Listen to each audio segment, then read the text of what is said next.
উন্নত প্রযুক্তিতে পরিবেশ রক্ষা করেই নির্মিত হচ্ছে রামপাল বিদ্যুৎ কেন্দ্র, বললেন বিদ্যুৎ ও জ্বালানি প্রতিমন্ত্রী। জলবিদ্যুৎ আমদানি করতে নেপালের সঙ্গে আগামী মাসে চুক্তি। 94টি উপজেলায় প্রকৃত মুক্তিযোদ্ধাদের তালিকা তৈরির কাজ শুরু, স্বাগত জানালেন মুক্তিযোদ্ধারা। দল মত নির্বিশেষে প্রকৃত তালিকা প্রকাশের প্রতিশ্রুতি। বিশ্ব ইজতেমার দ্বিতীয় পর্বেও লাখো মুসল্লি জমায়েত, রোববার আখেরি মোনাজাত। বিমানবন্দর থেকে আব্দুল্লাহপুর পর্যন্ত বন্ধ থাকবে বেশ কয়েকটি রাস্তা। সারা বিশ্বে মার্কিন রাষ্ট্রদূতদের বরখাস্ত করলেন ট্রাম্প। যুক্তরাষ্ট্র জুড়ে ট্রাম্প বিরোধী বিক্ষোভ অব্যাহত। ওয়াশিংটনে লাখ লাখ নারীর প্রতিবাদ সমাবেশ।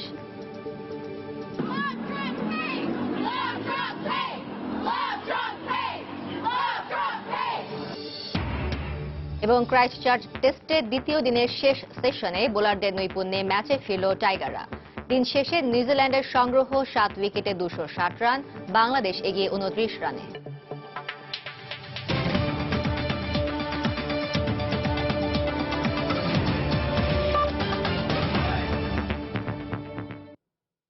প্রবাসী সময় সঙ্গে আছি আমি ফারজানা মুমু।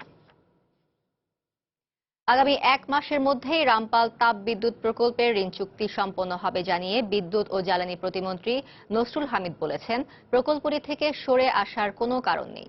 শনিবার সকালে ঢাকা রিপোর্টার্স ইউনিটিতে মিট দ্য রিপোর্টার্স অনুষ্ঠানে এই কথা জানান তিনি। এ সময় নেপাল থেকে জলবিদ্যুৎ আমদানি করতে আগামী মাসে দেশটির সাথে সরকার সমঝোতা চুক্তি করবে বলেও উল্লেখ করেন নসরুল হামিদ। গেল 18 জানুয়ারি সুইজারল্যান্ডের দাভোসে অনুষ্ঠিত ওয়ার্ল্ড ইকোনমিক ফোরামের এক সাইডলাইন বৈঠকে বিদেশের মাটিতে প্রথমবারের মতো রামপাল তাপবিদ্যুৎ কেন্দ্র নিয়ে প্রশ্নের সম্মুখীন হন প্রধানমন্ত্রী শেখ হাসিনা। জবাবে বিশ্ব সম্প্রদায়কে সাফ জানিয়ে দেন, প্রকল্পটি পরিবেশসম্মতভাবেই নির্মাণ করা হচ্ছে। প্রথম মাসে আমাদের প্রধানমন্ত্রীর পর এবার বিদ্যুৎ ও জ্বালানি প্রতিমন্ত্রীও পুনর্ব্যক্ত করলেন রামপালের প্রযুক্তিগত সক্ষমতার কথা। শনিবার সকালে ঢাকা রিপোর্টার্স ইউনিটিতে মিট দ্য রিপোর্টার্স অনুষ্ঠানে তিনি জানান, 1 মাসের মধ্যেই সম্পন্ন হবে রামপাল বিদ্যুৎ কেন্দ্রের ঋণ চুক্তি। যে টেকনোলজিতে আমরা কয়লা বিদ্যুৎ প্রকল্প করতে যাচ্ছি রামপাল, সেটা সুন্দরবনের কোনো ক্ষতি করবে না। যে টেকনোলজি, যে সকল দেশ এখন কথা বলছেন এই রিনিউয়েবল এনার্জি বা আলগোর বা যারা কথা বলছেন, তারা দেশটা উন্নত দেশ তৈরি হয়েছে কিন্তু কয়লাকে ব্যবহার করি। আমরা এখনো ফাইন্যান্সিয়াল ক্লোজিং এর জায়গায় আছে, হয়তো আগামী মাসের মধ্যে ফাইন্যান্সিয়াল ক্লোজ হয়ে যাবে রামপাল, আমরা আশা করতেছি। এ সময় প্রতিবেশী দেশ নেপাল থেকে জলবিদ্যুৎ আমদানি প্রসঙ্গে তিনি বলেন, আগামী মাসেই নেপালের সাথে এই সংক্রান্ত চুক্তি স্বাক্ষর করবে বাংলাদেশ। এতে ভারতের ভূমি ব্যবহার করারও সম্মতি মিলেছে। নেপালের মন্ত্রী মহোদয় আসছিলেন, ওনার সাথে আমাদের কথা হয়েছে। আমাদের যে এমইউটা সাইন করার কথা ছিল ওনারা কনফার্ম করে পাঠিয়ে দিয়েছেন। আমরা আগামী 1 মাসের মধ্যে আশা করছি নেপালে গিয়ে আমরা এই চুক্তি সই করব এবং ভারতের ভূমি ব্যবহার করে আমরা ভুটান এবং নেপাল থেকে বিদ্যুৎ আনবো, এই বিষয়ে ভারতের সম্মতি পাওয়া গেছে। এছাড়াও আগামীতে ভারত, নেপাল ও ভুটান থেকে 10,000 মেগাওয়াট বিদ্যুৎ আমদানির পরিকল্পনার কথাও তুলে ধরেন বিদ্যুৎ প্রতিমন্ত্রী নসরুল হামিদ। আমরা পরিকল্পনা নিয়ে যাচ্ছি। দেবাশিস রায়, সময় সংবাদ, ঢাকা। যেরকম পরিকল্পনা ছিল যে 94 উপজেলায় যাচাই বাছাইয়ের মাধ্যমে শুরু হলো দেশব্যাপী প্রকৃত মুক্তিযোদ্ধাদের তালিকা চূড়ান্ত করার কাজ। অভিযোগ আছে, বারবার তালিকা করেও বাদ পড়েছেন প্রকৃত মুক্তিযোদ্ধারা। সুযোগ করে নিয়েছে সুবিধাভোগীরা। স্বাধীনতার 45 বছরে এসে যাচাই বাছাইয়ের মাধ্যমে প্রকৃতদের স্বীকৃতি দেওয়ার সরকারের এ উদ্যোগকে তাই স্বাগত জানিয়েছে অন্তর্ভুক্ত না হওয়া মুক্তিযোদ্ধারা। কেরানীগঞ্জ থেকে ফিরে আরো জানাচ্ছেন আজহার লিমন। 1971 সালে জুলাই মাসের প্রথম সপ্তাহে মুক্তিযুদ্ধে অংশগ্রহণ করি। কেরানীগঞ্জের ষাটোর্ধ্ব মোহাম্মদ ওমর আলী 71-এ মুক্তি সংগ্রামে রণাঙ্গনের সৈনিক হয়েও যার আনুষ্ঠানিক স্বীকৃতি মেলেনি মুক্তিযোদ্ধা হিসেবে। বিএনপিরা আমার নাম কাইটা দিছে, এখন আমি অনেক চেষ্টা করছি, কিন্তু সেই চেষ্টা ব্যর্থ হয়ে এখন আপনার পুনরায় আবেদন করছি। শুধু একজন ওমর আলী নন, মুক্তি সংগ্রামের লড়াইয়ের একটি স্বীকৃতির জন্য দেশের 94 উপজেলায় ভিড় করেছেন শত শত বয়োবৃদ্ধরা। গেজেটে আছি, মুক্তিবার্তা নাম্বারে আছি, তারপরে এখন যাচাই বাছাইয়ের জন্য লাল বইতে আমার নাম নাই। আমি মুক্তিযোদ্ধা, আমি আর সরকার যদি আমাকে এইভাবে না হতে তা আমি নিজের গর্ব করি মুক্তিযোদ্ধা। সর্বপ্রথম 1984 সালে মুক্তিযোদ্ধাদের তালিকা প্রণয়নের সময় দেশে তালিকাভুক্ত মুক্তিযোদ্ধার সংখ্যা ছিল প্রায় 1 লাখ। কিন্তু স্বাধীনতার 46 বছরে সে তালিকা কাটাছেঁড়া হয়েছে অন্তত 6 বার। সর্বশেষ 2006 সালে যোদ্ধাদের সংখ্যা দ্বিগুণ করে তালিকাভুক্ত করা হলেও অন্তর্ভুক্ত হয়েছে যেমন ভুয়া সুবিধাভোগীরা, তেমনি বাদ পড়েছেন অনেক প্রকৃত মুক্তিযোদ্ধা। তাই এবারের কয়েক স্তরের বাছাই প্রক্রিয়াকে স্বাগত জানিয়েছেন মুক্তিযোদ্ধা নেতারা। সত্যিকার মুক্তিযোদ্ধা বেরিয়ে আসুক, ভুয়া মুক্তিযোদ্ধা বাতিল করুক, এইটাই আমরা সরকারের কাছে আবেদন। প্রত্যেক উপজেলার মুক্তিযোদ্ধা সংসদ সদস্যকে সভাপতি করে যাচাই বাছাই কার্যক্রম পরিচালনা করছে 7 সদস্যের তদন্ত কমিটি। যাচাই বাছাইকালে কোনো মুক্তিযোদ্ধা ভুয়া মুক্তিযোদ্ধার পক্ষে সাক্ষ্য দিলে সর্বোচ্চ 2 বছরের জন্য তার সম্মানী ভাতা স্থগিত করা হবে বলে জানিয়েছেন তারা। সবাইকে নিয়ে একসাথে করে আসলে এই মিটিংয়ে 7 জন সদস্য এবং 7 জন সদস্য বিভিন্ন জায়গায় রিপ্রেজেন্ট করেন। সবাইকে নিয়ে একসাথে এই 857 জন প্রকৃত মুক্তিযোদ্ধা যাচাই করা এটি একটি অত্যন্ত কঠিন একটি ব্যাপার। সমস্যা আছে, কিন্তু আমরা সম্মিলিতভাবে সমাধান করার চেষ্টা করতেছি। আশা করি এর সমস্যা থাকবে না। এদিকে নিজ উপজেলায় যাচাই বাছাই কার্যক্রমের উদ্বোধনকালে খাদ্যমন্ত্রী বলেন, দলমত নির্বিশেষে প্রকৃত মুক্তিযোদ্ধাকে অবশ্যই তালিকাভুক্ত করা হবে। বিএনপি জামাতের সময় 45,000 ভুয়া মুক্তিযোদ্ধাদের সনদপত্র এবং আমাদের 2009 থেকে 2016 ডিসেম্বর পর্যন্ত অনেকেই যে ভুয়া কাগজপত্র দাখিল করে যে সনদ সংগ্রহ করেছেন, এই সমস্ত কিছুকেই যাচাই বাছাই করার জন্য একটা প্রকৃত মুক্তিযোদ্ধাদের তালিকা প্রস্তুত করার জন্য আজকের এই আয়োজন। 2014 সালে সরকারের এক বিজ্ঞপ্তির প্রেক্ষিতে স্বীকৃতি চেয়ে নতুন করে আবেদন করেন প্রায় 1.5 লাখ মুক্তিযোদ্ধা। আগামী 18 ফেব্রুয়ারির মধ্যে এসব আবেদন যাচাই করে 26 মার্চের আগেই চূড়ান্ত তালিকা প্রণয়নের ঘোষণা দিয়েছে সরকার। আজহার লিমন, সময় সংবাদ, ঢাকা। 52তম বিশ্ব ইজতেমার দ্বিতীয় পর্বে দেশের নির্দিষ্ট জেলাগুলোর পাশাপাশি ইজতেমায় অংশ নিচ্ছেন প্রায় 50টি দেশ থেকে আসা ধর্মপ্রাণ মুসল্লিরা। আল্লাহর সন্তুষ্টি লাভের আশায় দূর দূরান্ত থেকে যাত্রাপথের সব ঝক্কি ঝামেলা স্বীকার করেই ইজতেমা ময়দানে আসছেন তারা। রোববার আখিরি মোনাজাতের মধ্য দিয়ে শেষ হবে এবছরের বিশ্ব ইজতেমা। দেশি বিদেশি লাখো মুসল্লির ইবাদত বন্দেগি আর জিকির আজকারে মুখরিত টঙ্গীর তুরাক্তির। যথারীতি ফজরে নামাজের পরপরই দ্বিতীয় দিনের মতো শুরু হয় আমবয়ান। লাখো মুসল্লির উদ্দেশ্যে বক্তব্য রাখেন মাওলানা জামশেদ। পরে তা বাংলায় অনুবাদ করে শোনানো হয় মুসল্লিদের। কিভাবে সমস্ত লোকের মধ্যে সুখ, শান্তি, সফলতা, কামিয়াবি আসে, লোকজন শান্তিতে চলাফেরা করতে পারে, এই বিষয়গুলোর উপর কথাবার্তা হচ্ছে। আমরা সুদ খাবো না, ঘুষ খাবো না, আর মিথ্যা কথা বলবো না, সচ্চরিত্রবান হব, আদর্শবান হব, এগুলো এখন আমাদেরকে বয়ান করা হচ্ছে। আমবয়ান শেষে ছোট ছোট দলে ভাগ হয়ে চলে ইসলাম ও দ্বীনের আলোচনা। শেখানো হয় নামাজের নিয়ম কানুন, কোরআন তেলাওয়াত, কালেমা ও দাওয়াতের গুরুত্ব। এরপর একসঙ্গে জোহরের নামাজ আদায় করেন ইজতেমায় আসা লাখো মুসল্লি। মানুষের শিখাইতে হবে, আমাকেও শিখতে হবে। যারা না জানি ভুল ত্রুটি সবারই আছে, আল্লাহ পাক জানি সবারই শিখায়। নামাজগুলো কিভাবে পড়লে আল্লাহ তাআলার কাছে কবুল হবে, এরকম এগুলো শেখানোর জন্য আমরা এখানে আছি। মুসল্লিদের সার্বিক নিরাপত্তায় সিসিটিভি ক্যামেরা ও 14টি ওয়াচ টাওয়ারের মাধ্যমে চলে সার্বক্ষণিক নজরদারি। আইন শৃঙ্খলা রক্ষা বাহিনী জানিয়েছে, রোববার আখিরি মোনাজাত উপলক্ষে রাত থেকেই নিয়ন্ত্রণ করা হবে টঙ্গীমুখী যান চলাচল। রাত 12টা থেকে টঙ্গী ব্রিজ থেকে জয়দেবপুর চৌরাস্তা, মিরের বাজার থেকে কামারপাড়া আশুলিয়া রোড, আমরা দুটি রাস্তায় যানবাহন চলাচল নিয়ন্ত্রণ করব, যাতে এই এলাকায় মানুষের কথা বিবেচনা করে লক্ষ লক্ষ মানুষ যারা ঢাকা শহর, গাজীপুরের আশপাশ এলাকা থেকে আসবে তাদের কথা বিবেচনা করে আমরা সাময়িক সময়ের জন্য যান চলাচল নিয়ন্ত্রণে রাখব। দ্বিতীয় পর্বে দেশের 17টি জেলার মুসল্লি সহ এবছর 2 পর্বে মোট 33টি জেলার মুসল্লিরা ইজতেমায় অংশ নিয়েছেন। বাকি 31টি জেলার মুসল্লিরা আগামী বছর 53তম বিশ্ব ইজতেমায় শরীক হবেন। ইজতিমায় আসা মুসল্লিরা বলছেন, এখান থেকে যে শিক্ষা তারা লাভ করছেন সেটি একদিকে যেমন তাদের ধর্মীয় জীবনকে আরও উন্নত করবে, তেমনি দুনিয়ার জীবনে সমাজে শান্তি প্রতিষ্ঠাতেও ভূমিকা রাখবে। তাই ইজতেমার শিক্ষা সবখানেই ছড়িয়ে দিতে চান তারা। টঙ্গীর ইজতেমা ময়দান থেকে তাফসির বাবু, সময় সংবাদ, গাজীপুর। এদিকে বিশ্ব ইজতেমার দ্বিতীয় পর্বের আখেরি মোনাজাতের জন্য মধ্যরাত থেকে রোববার পর্যন্ত কয়েকটি রাস্তা বন্ধ থাকবে। বিমানবন্দর থেকে গাজীপুর চৌরাস্তা, টঙ্গীর মীরের বাজার থেকে টঙ্গী স্টেশন রোড এবং আব্দুল্লাপুর থেকে বাইপাস পর্যন্ত যান চলাচল বন্ধ থাকবে।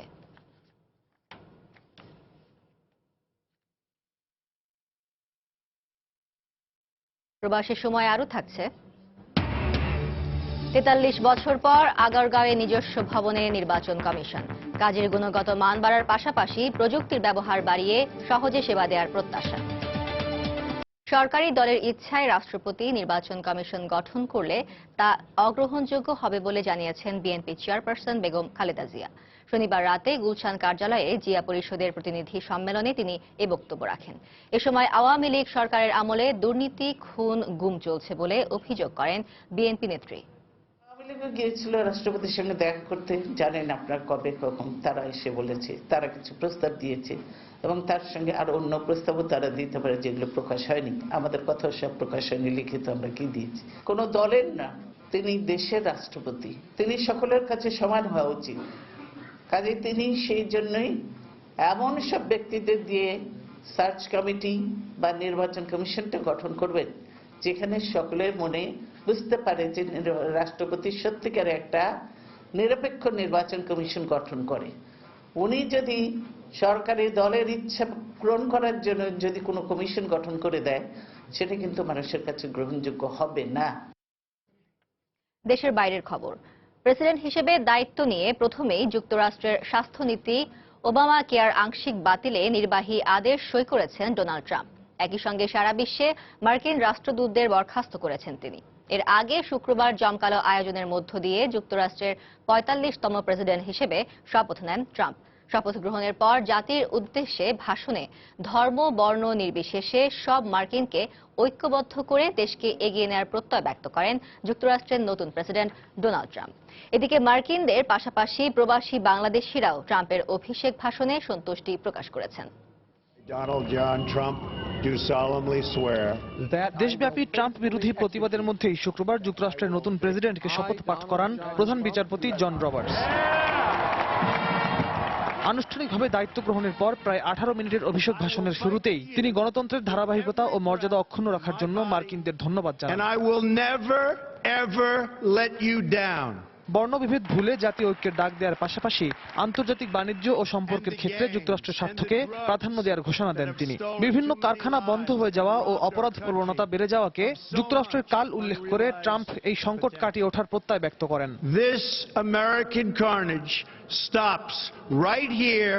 ট্রাম্পের উদ্বোধনী ভাষণেও নির্বাচনী প্রচারণার সময় দেয়া বিভিন্ন প্রতিশ্রুতির কথা উঠে আসে।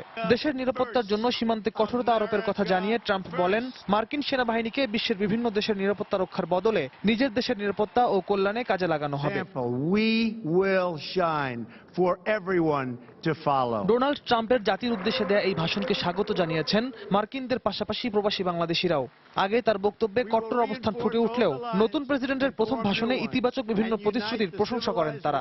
তার যে নির্বাচনী প্রচারণার সময় যে ধরনের বক্তৃতা দিচ্ছিল সেটা অনেক অ্যাগ্রেসিভ ছিল। এখন যে বক্তৃতা দিচ্ছে মনে হচ্ছে না সে কিছু আমেরিকার জনগণকে কিছু শান্তির বাণী শোনাবে। বক্তব্যে একটা জিনিস তুলে ধরছে, সেটা হচ্ছে যে পলিটিক্যাল যে একটা টোন তুলে ধরছে। একটা টোন বলছে যে সবাই বলে কেউ কিছু করে না, আসলে এই টোনটার ইনগ্রেশনে তো এর আগে এরকম টোনের শুনি নাই কোনো প্রেসিডেন্ট বলছে। প্রেসিডেন্ট হিসেবে আনুষ্ঠানিক দায়িত্ব গ্রহণের পর প্রথমেই প্রতিশ্রুতি অনুযায়ী ওবামা কেয়ার বলে পরিচিত অ্যাফোর্ডেবল কেয়ার অ্যাক্টের সংস্কারে নির্বাহী আদেশে সই করেন ট্রাম্প। একই সঙ্গে তিনি জনসাধারণের উপর করের বোঝা কমিয়ে আনতে স্বাস্থ্য মন্ত্রণালয় সহ বিভিন্ন সেবা সংস্থাগুলোকে জরুরি পদক্ষেপ নেওয়ার নির্দেশ দিয়েছেন। এদিকে সারা বিশ্বে বর্তমান মার্কিন রাষ্ট্রদূতদের বরখাস্ত করেছেন যুক্তরাষ্ট্রের নতুন প্রেসিডেন্ট ডোনাল্ড ট্রাম্প। নতুন রাষ্ট্রদূত নিয়োগ প্রক্রিয়ার অংশ হিসেবে এই উদ্যোগ নেওয়া হলেও তাদের পরিবর্তে কারো নাম ঘোষণা করা হয়নি বলে জানায় গণমাধ্যম। রিয়াদুল ইসলাম, সময় সংবাদ। ওয়াশিংটন ডিসির ন্যাশনাল মল এলাকায় ওমেন্স মার্চ শিরোনামে ট্রাম্প বিরোধী বিক্ষোভে অংশ নিয়েছেন লাখ লাখ নারী। লিঙ্গ সমতা অধিকারের দাবিতে বিভিন্ন স্লোগান ও ব্যানার বহন করছেন বিক্ষোভকারীরা। ওয়াশিংটন ডিসি থেকে আরো জানাচ্ছেন শিহাবুদ্দিন কিসলো।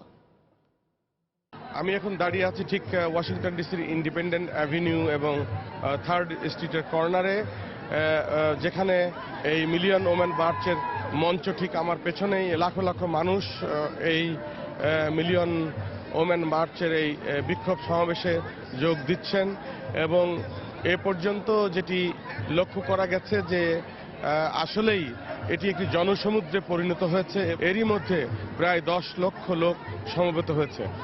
এখনো ক্রমাগতভাবেই লোক আসছে বিভিন্ন রাজ্য থেকে এবং আমরা দেখছি যে ওয়াশিংটন ডিসির বিভিন্ন সড়কগুলো এরই মধ্যে বন্ধ করে দেওয়া হয়েছে এবং বিশেষ করে ওয়াশিংটন ডিসিতে ঢোকার জন্য 4টি যে ব্রিজ সেতু রয়েছে সেগুলোর 3টিও বন্ধ করে দেওয়া হয়েছে। মঞ্চে যে বক্তব্য হচ্ছে সেটি থেকে যেটি জানতে পেরেছি যে এই সমাবেশ একটি বার্তা পৌঁছে দেওয়ার জন্য যে এই আমেরিকা সবার জন্য এবং নারী বৈষম্যকে দূর করতে হবে এবং নারীরাও মানুষ। এবং সবচেয়ে লক্ষণীয় বিষয় হচ্ছে যে ডোনাল্ড ট্রাম্প নারীদেরকে নিয়ে যে বিরূপ মন্তব্য করেছেন বিভিন্ন সময় তার নির্বাচনী প্রচারণায়, সেই মন্তব্যের প্রতিবাদেই মূলত এই সমাবেশ হলেও নারীদের স্বাস্থ্য অধিকার সহ, নারীদের সামাজিক অধিকার নিশ্চিত সহ, নারীদের বিভিন্ন যে অধিকার রয়েছে সে সমস্ত অধিকারের প্রতি সম্মান জানাতেই এই বিক্ষোভ থেকে বার্তা দেয়া হচ্ছে। এবং আমরা লক্ষ্য করছি যে কেবল নারীরাই নয়, লক্ষ লক্ষ পুরুষ এই নারীদের সমর্থনে তারা সমবেত হয়েছে। এই ছিল সর্বশেষ আমার কাছে। দর্শক, বিগত বছরগুলোর তুলনায় 2016 সালে রেমিট্যান্স প্রবাহ কমে যাওয়ার বিভিন্ন কারণ বিশ্লেষণ এবং করণীয় নিয়ে কথা বলতে নিউ ইয়র্ক সময় স্টুডিওতে এসেছিলেন সোনালী ব্যাংকের সাবসিডিয়ারি প্রতিষ্ঠান নিউ ইয়র্ক সোনালী এক্সচেঞ্জ কোম্পানির সিইও আতাউর রহমান। আমরা দেখে নেব এখন সেই সাক্ষাৎকারটি।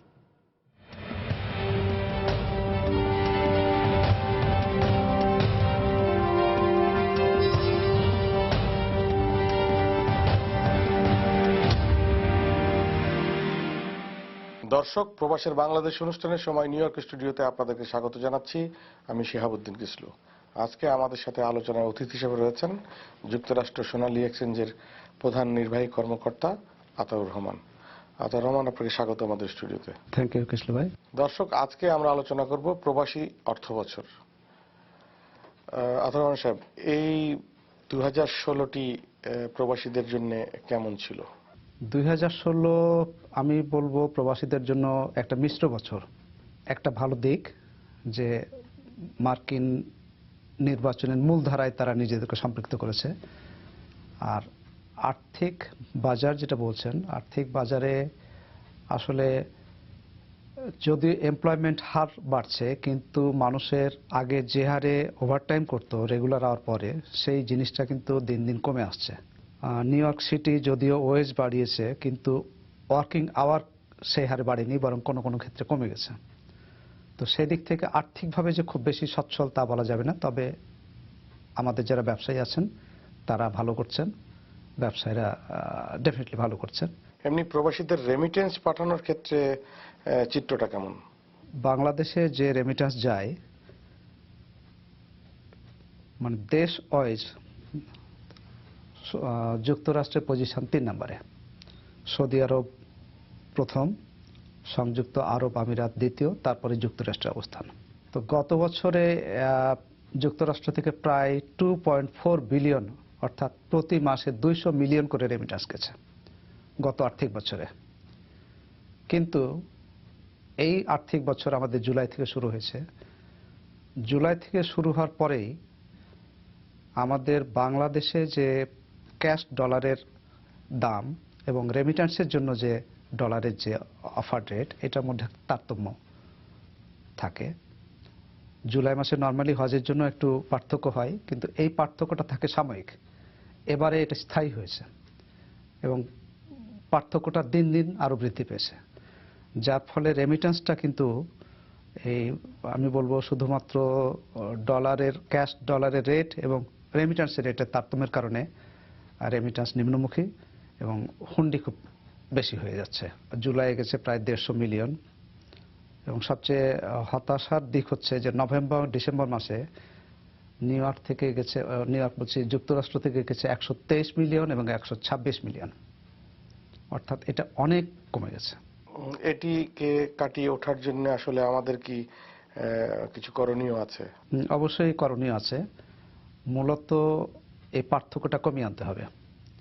পার্থক্য কমিয়ে না নিয়ে আসলে মানুষ উৎসাহী হবে না অফিসিয়াল চ্যানেলে রেমিটেন্স করতে।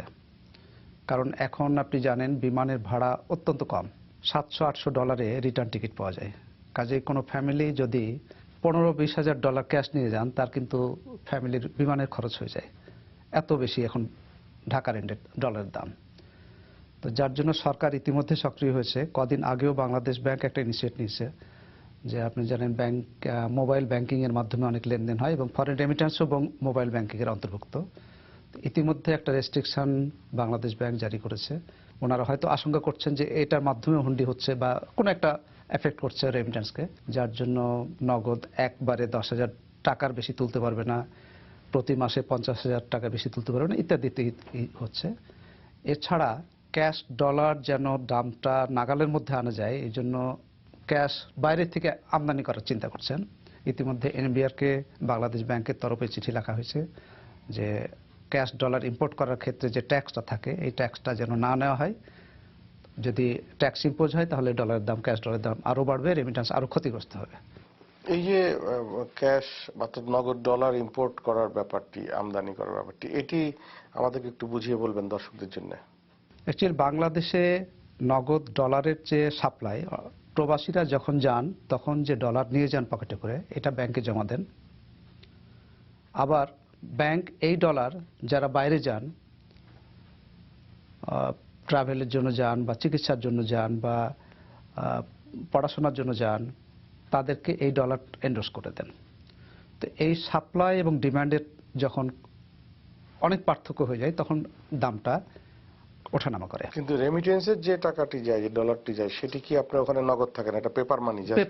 পেপার মানি। রেমিটেন্সের টাকা কখনোই নগদ যাওয়ার কোনো সুযোগ নাই, কারণ যে দেশ থেকে যাচ্ছে, সৌদি আরবের রেমিটেন্স সৌদি আরবের কোনো ব্যাংকে নষ্ট অ্যাকাউন্টে জমা হচ্ছে।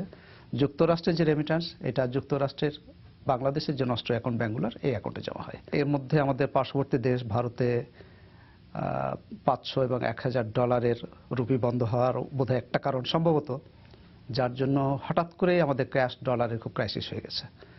ক্রাইসিস হওয়ার ফলে যে সাধারণ যে সাপ্লাই, এটা দিয়ে আর ডিমান্ড ফুলফিল করা যাচ্ছে না, যার জন্য মানুষের যেহেতু চাহিদা বেশি, দামটা হু হু করে বাড়ছে।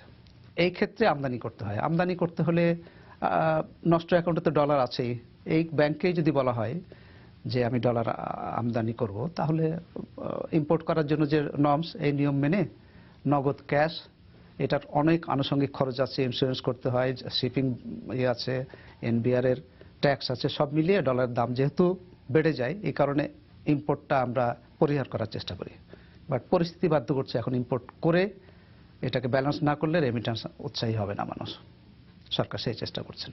শুধু এই উদ্যোগই কি এই সমস্যার সমাধান আনবে? যেহেতু ক্যাশ ডলারের দাম বাংলাদেশে বেশি, রেমিটেন্স যে টাকাটা কম হচ্ছে, এটা কিন্তু কোনো না কোনোভাবে বাংলাদেশে যাচ্ছে ডলারটা। অর্থাৎ যারা বাংলাদেশে যাচ্ছেন, বেড়াতে যাচ্ছেন বা এতে যাচ্ছেন, তারা যেখানে হয়তো 500 ডলার নিয়ে যেতেন, এখন 5,000 ডলার নিয়ে যাচ্ছেন। তো ডেফিনেটলি এদিক থেকে কিছুটা সাপ্লাই বাড়বে, বাইরে যারা যাচ্ছেন তারা তাদের মাধ্যমে কিছু সাপ্লাই বাড়বে। আর যদি কিছু আমদানি করা যায় তাহলে পরিস্থিতি সামাল দেওয়া সম্ভব। যদি প্রবাসী যারা যাচ্ছেন দেশে ক্যাশ ডলার নিয়ে, তারা যদি ব্যাংকিং চ্যানেলে জমা দেন টাকাটা, তাহলে কিন্তু এটা প্রবাসী আয়, রেমিটেন্সের পর্যায়ে পড়ে। এখন আমাদের সচেতন হতে হবে, যারা নিয়ে যাচ্ছেন প্লাস বাংলাদেশ এন্ডে যারা আমরা ব্যাংকে আছি কিংবা বিভিন্ন কর্নারে আছি, তাদের সচেতন হতে হবে যেন এই ডলারটা ব্যাংকিং চ্যানেলে জমা হয়। যদি তা না হয় তাহলে তো হুন্ডির আকারেই বাইরে ব্ল্যাক মার্কেটে যদি বিক্রি হয় তাহলে তো কাজে আসলো না। আর রেমিটেন্স যেটা হয়, এটা পুরোপুরি একবারে মানে প্রতিটি সেন্টস কাউন্টেবল। এখানে কোনো সুযোগ নাই মিসলিড করার বা মিসফিল্ড হওয়ার। তো অবশ্যই আমাদের রেমিটেন্স যেন বাড়ে, এদিকে মনোযোগী হতে হবে। এটা ছাড়া বিপদের দিক হচ্ছে যে আপনি জানেন হুন্ডির টাকা বিভিন্ন অনৈতিক কাজে ব্যবহার করা হয়। এটা যা আমরা কারোই কাম্য না। এটা মানে মাদক, অস্ত্র ছাড়াও সম্প্রতি যে আমাদের জন্য যেটা ঝুঁকি নতুন করে তৈরি হয়েছে, জঙ্গিবাদ, সব কিছুর পিছনেই কিন্তু অর্থ, এবং হুন্ডির অর্থটাই কিন্তু এই সমস্ত কাজে সিংহভাগ ব্যয় হয়। এই কাজে আমাদেরকে অবশ্যই রেমিটেন্সের জন্য সচেতন হতে হবে। বেসরকারি খাতেও কি এই হুন্ডির টাকা কোনোভাবে বিনিয়োগ হয় না? কিছুটা তো অবশ্যই হয়, কিছুটা হয়তো বা হচ্ছে, কারণ আপনি আপনি নিয়ে যাচ্ছেন, আপনার আত্মীয় স্বজনের কাছেই করছেন, মার্কেটে নিজে খরচ করছেন, এটা অবশ্যই অর্থনীতিতে একটা ভূমিকা রাখে। বাট আপনাকে এনশিওর করতে হবে যে এই টাকাটা প্রপার চ্যানেলে ইউজ হচ্ছে কিনা, আপনি এটা নিশ্চিত হওয়ার সুযোগ নাই। যদি ব্যাংকিং চ্যানেলে যায়, এটা 100% আপনি নিশ্চিত করতে পারছেন। নতুন যে অর্থ বছর যুক্তরাষ্ট্রের এই 2017-তে শুরু হলো, আমরা কতটুকু অর্জন করতে পারবো এবছর? এখানে অনেক অবৈধ অভিবাসী আছে এবং তাদের একটা উল্লেখযোগ্য অংশ আমাদের বাংলাদেশি প্রবাসী আছেন। তারাও কিন্তু রেমিট্যান্স পাঠান আমাদের মাধ্যমে, দেশের অর্থনৈতিক উন্নয়নে তারা অবদান রাখছেন। কোনো কারণে তাদেরকে যদি এ দেশ ত্যাগ করতে হয়, তাহলে তো অবশ্যই আমরা ক্ষতিগ্রস্ত হবে সরাসরি। নতুন প্রেসিডেন্টের ঘোষণা অনুযায়ী যুক্তরাষ্ট্রের ফরেন পলিসিতে একটা পরিবর্তন আসবেই, এই ধারণাই আমরা নিয়ে আসি। যদি আমাদের জন্য পজিটিভ কিছু হয় তাহলে ভালো। আতাউর রহমান, আপনাকে অনেক ধন্যবাদ আপনার গুরুত্বপূর্ণ তথ্য এবং পরামর্শের জন্য। ধন্যবাদ আপনাকেও কিসলু ভাই। দর্শক, আজকের মতো এখানেই বিদায় নিচ্ছি। আবারও দেখা হবে নতুন কোনো অতিথিকে সাথে নিয়ে। সেই পর্যন্ত সুস্থ থাকুন, ভালো থাকুন।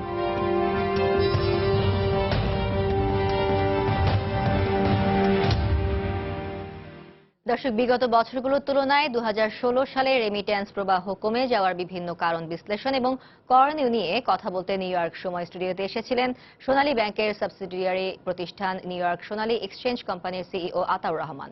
এতক্ষণ দেখছিলেন তার সাক্ষাৎকারটি। প্রবাসের সময় আরও থাকছে।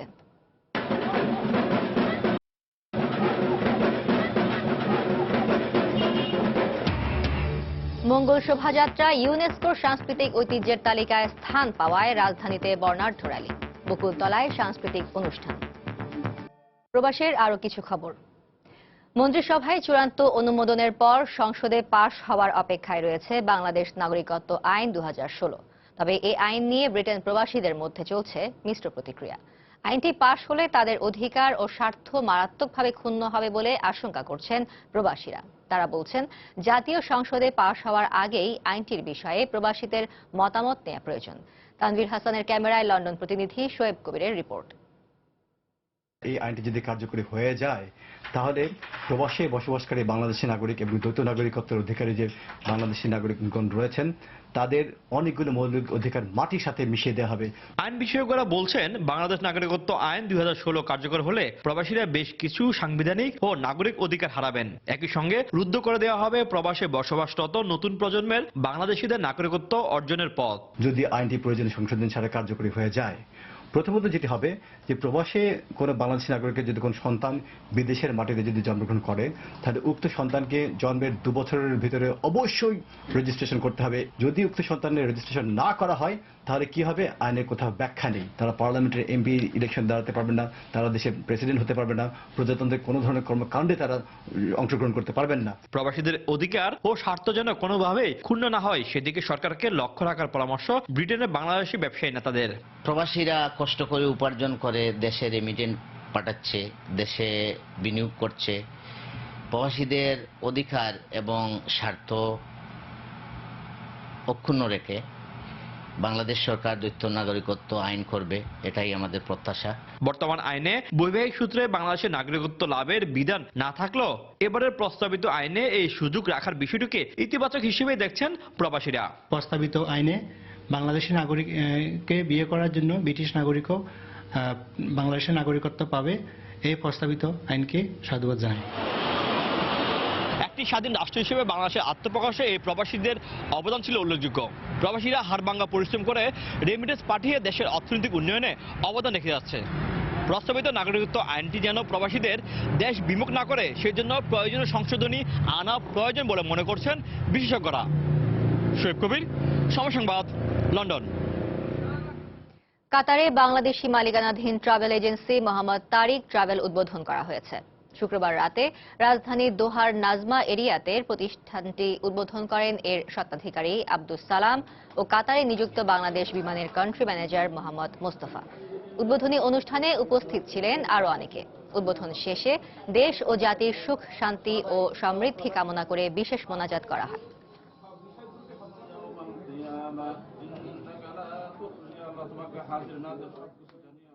পশ্চিমবঙ্গের পেট্রোপোলে বাংলাদেশ সীমান্ত থেকে আটক 2 পাকিস্তানি জঙ্গি সহ 3 জনের মৃত্যুদণ্ডাদেশ দিয়েছে ভারতের একটি আদালত। শনিবার বনগাঁ মহকুমা আদালতের বিচারক এ রায় ঘোষণা করেন। মৃত্যুদণ্ডপ্রাপ্ত অপর একজন জম্মু কাশ্মীরের অধিবাসী। আদালতে তাদের বিরুদ্ধে রাষ্ট্রদ্রোহ ও রাষ্ট্রবিরোধী ষড়যন্ত্রের অভিযোগ প্রমাণিত হওয়ায় এ দণ্ড দেয়া হয় বলে জানিয়েছেন মামলার পক্ষের আইনজীবীরা। 2007 সালের 4 এপ্রিল ঢাকা থেকে অবৈধভাবে পেট্রোপোল সীমান্ত দিয়ে প্রবেশের সময় মোহাম্মদ ইউনুস, শেখ আব্দুল্লাহ, মুজাফফর আহমেদ রাঠৌর ও শেখ নঈম ওরফে সামিরকে আটক করে বিএসএফ। পরে তাদের বিরুদ্ধে ভারতীয় সেনাবাহিনীর উপর হামলা পরিকল্পনার অভিযোগ পাওয়া যায়। 2012 সালে চাঞ্চল্যকর এ মামলার শুনানি চলাকালে মুম্বাইয়ের একটি আদালতে হাজিরা দিতে যাওয়ার সময় পালিয়ে যায় সামির।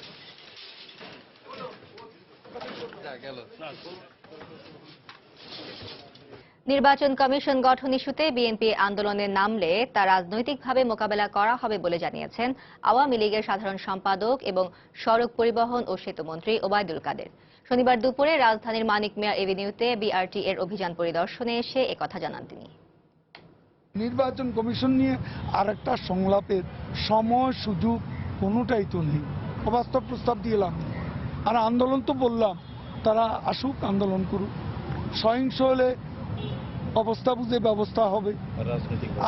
আর আমরা পলিটিক্যাল পার্টি হিসাবে আমরা রাজনৈতিকভাবে মোকাবিলা করব। প্রথমবারের মতো আগারগাঁওয়ে নিজস্ব ভবনে কার্যক্রম শুরু করতে যাচ্ছে নির্বাচন কমিশন। গত 43 বছর পরিকল্পনা কমিশনের পাশের ভবনে ছিল ইসির কার্যালয়। কর্মকর্তা কর্মচারীরা বলছেন, স্মৃতি বিজড়িত প্রাকৃতিক পরিবেশের পুরনো কার্যালয় ছাড়তে কষ্ট হলেও নিজস্ব ভবনের কথা ভেবে আনন্দ লাগছে। আর নির্বাচন কমিশন বলছে, এর ফলে কাজের গুণগত মান বৃদ্ধির পাশাপাশি প্রযুক্তি ব্যবহার বাড়িয়ে জনগণকে আরও সহজে সেবা দেওয়া যাবে। 1973 সাল থেকে পরিকল্পনা কমিশনের 5 ও 6 নম্বর ব্লকের ভবনে কার্যক্রম চালিয়ে আসছিল নির্বাচন কমিশন।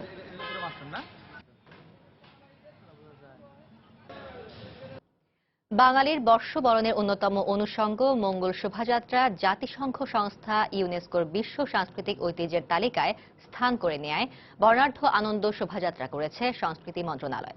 শোভাযাত্রাটি বাংলাদেশ শিল্পকলা একাডেমি প্রাঙ্গণ থেকে শুরু হয়ে ঢাকা বিশ্ববিদ্যালয়ের চারুকলা অনুষদের বকুলতলায় গিয়ে শেষ হয়।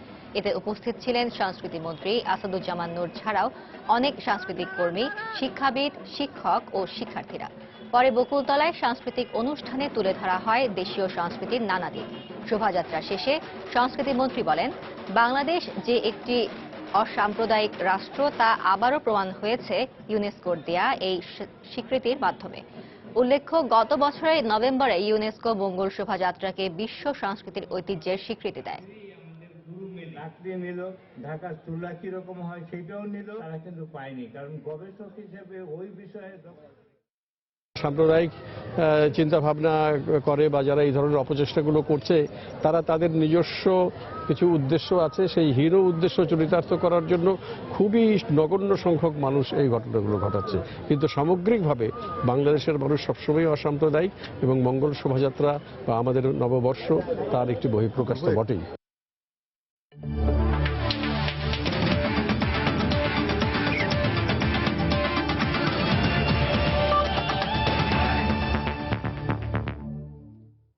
বাংলাদেশ নিউজিল্যান্ড টেস্ট সিরিজ প্রসঙ্গ।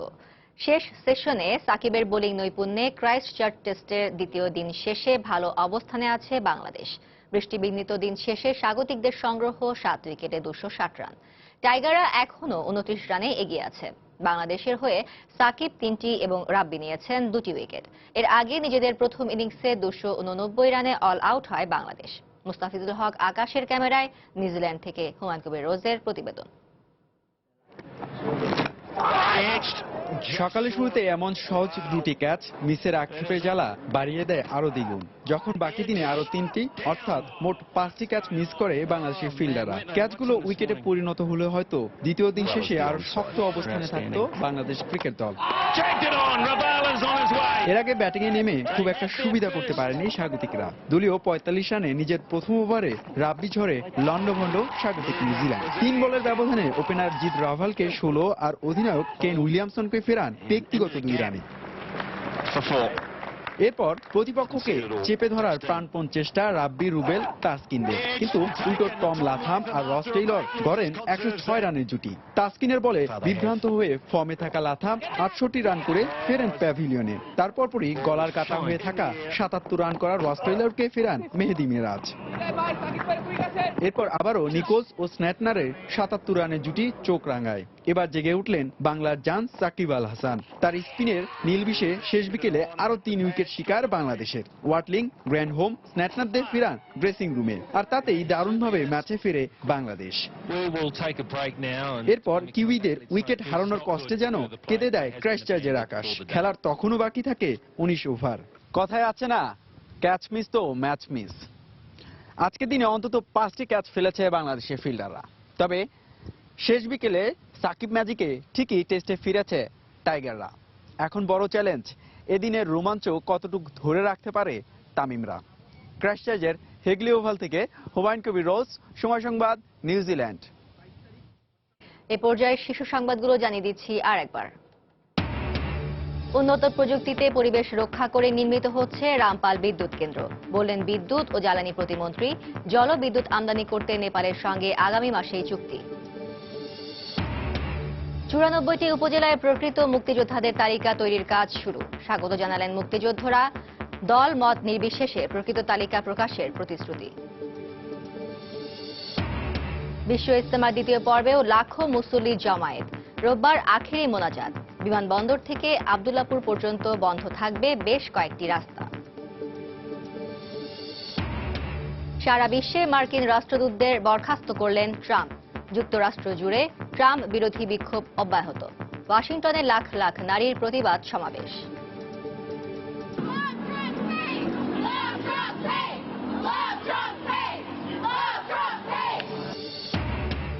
এবং ক্রাইস্টচার্চ টেস্টের দ্বিতীয় দিনের শেষ সেশনে বোলারদের নৈপুণ্যে ম্যাচে ফিরল টাইগাররা। দিন শেষে নিউজিল্যান্ডের সংগ্রহ 7 উইকেটে 260 রান। বাংলাদেশ এগিয়ে 29 রানে। এই ছিল প্রবাসীর সময়। যে কোনো খবর পেতে ভিজিট করুন সময়.নিউজ.টিভি। যে কোনো বাংলা লিংক, রবি ও এয়ারটেল নম্বর থেকে সময় সংবাদের খবর, অনুষ্ঠান সূচি জানতে এবং যে কোনো তথ্য সময় সংবাদকে জানাতে ডায়াল করুন 1624 নম্বরে। এছাড়া এই মাত্র পাওয়া খবর মোবাইলে পেতে SMS করুন *DN লিখে পাঠিয়ে দিন 1624 নম্বরে। সঙ্গে থাকুন সময়।